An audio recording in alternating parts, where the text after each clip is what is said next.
अब सुन रहे हैं सुबह संदेश मॉर्निंग वॉइस। अब प्रभु का दास ओए माथ्यू पटना से वजन से बांटा जाएगा। प्रार्थना के साथ सुनिए।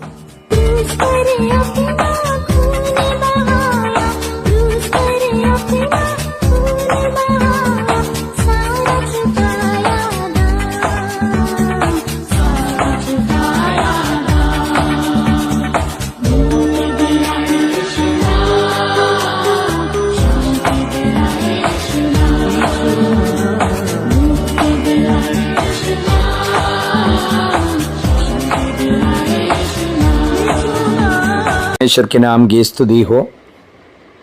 आज का मनन के लिए पहला यूहन्ना पहला अध्याय 7 से 10 पदों को हम विचार करना चाहते हैं। इन पदों में लेखक ने हमें सिखाते हैं कि परमेश्वर ज्योति है। यदि हम ज्योति में चलते हैं तो अंधकार हमारे जीवन में नहीं रहेगा और यीशु मसीह का लहू हमें सब पापों से शुद्ध करता है। इसके साथ साथ अपने पापों को छुपाने का बजाय मान लेने से परमेश्वर की क्षमा और पवित्रता हमारा जीवन में आता है, अन्यथा हम स्वयं को धोखा देता है। 7वां पद कल भी हम लोग मनन किया है, एक और बार हम लोग देखेंगे। पर यदि जैसा वो ज्योति में है वैसे ही हम भी ज्योति में चले तो एक दूसरे से सहभागिता रखते हैं और उसके पुत्र यीशु का लहू हमें सब पापों से शुद्ध करता है। ये 7वां पद में ज्योति पे चलने के बारे में जो लेखक ने बता रहा, यदि हम पवित्रता और सच्चाई में जीते हैं तो हमारा आपस में मेल जोल रहता है और यीशु मसीह का लहू में सब पापों से शुद्ध करता है। 8वां पद में जो प्रेरित यूहन्ना कहते हैं, यदि हम कहें कि हम में कुछ पाप नहीं तो अपने आप को धोखा देते हैं और हम में सत्य नहीं है।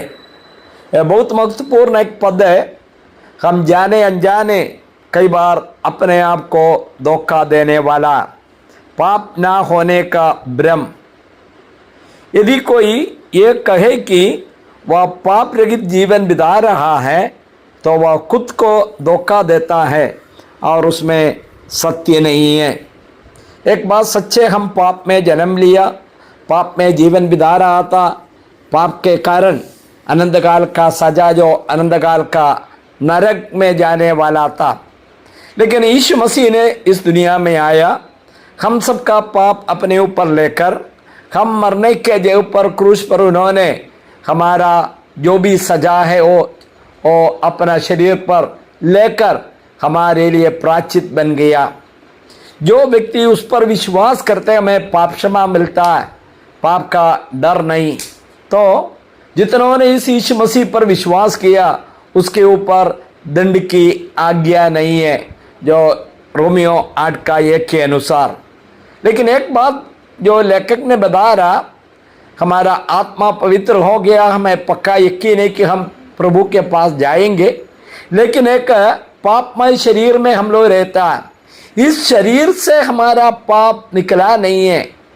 अभी पाप का उपस्थिति है, एक दिन पाप का उपस्थिति से हमारा शरीर बदल जाएगा वो जो प्रभु का दोबारा आगमन में।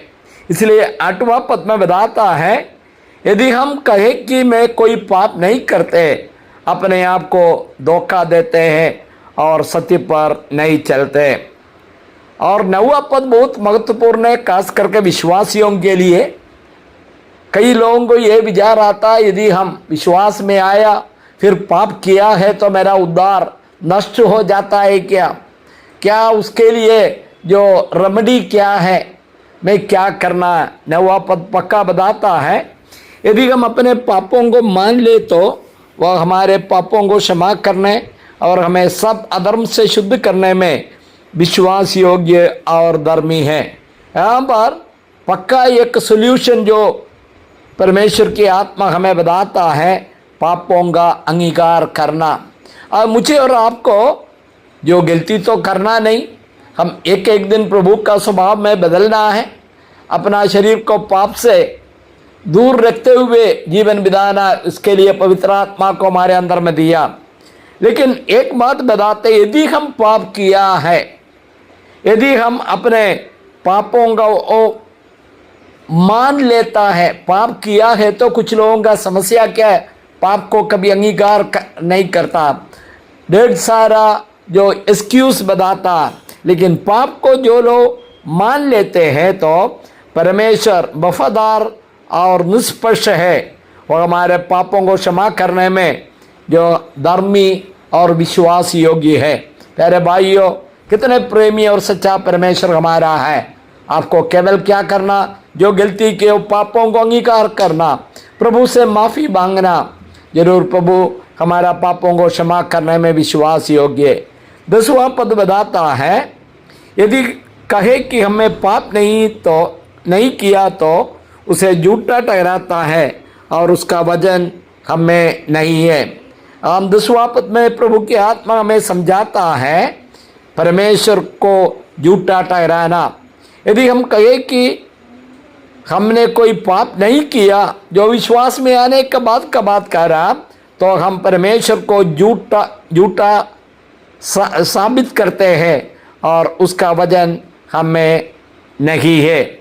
इन पदों में क्या बताता, सच्चाई का जीवन, अंधकार और पाप को छोड़कर ज्योति जो परमेश्वर का संगति में चलना चाहिए, पाप को स्वीकार करना चाहिए, गलतियाँ पाप को छिपाना नहीं चाहिए, बल्कि परमेश्वर के सामने ईमानदारी से मान लेना चाहिए।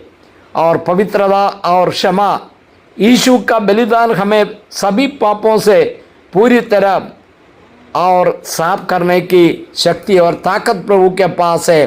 केवल पाप को अंगीकार करना, पाप को प्रभु के सामने रखना और हमारा पापों को क्षमा करने में वो विश्वास योग्य और धर्मी है। इस वचनों से प्रभु आशीष दे। प्रभु के नाम की स्तुति हो, आमीन।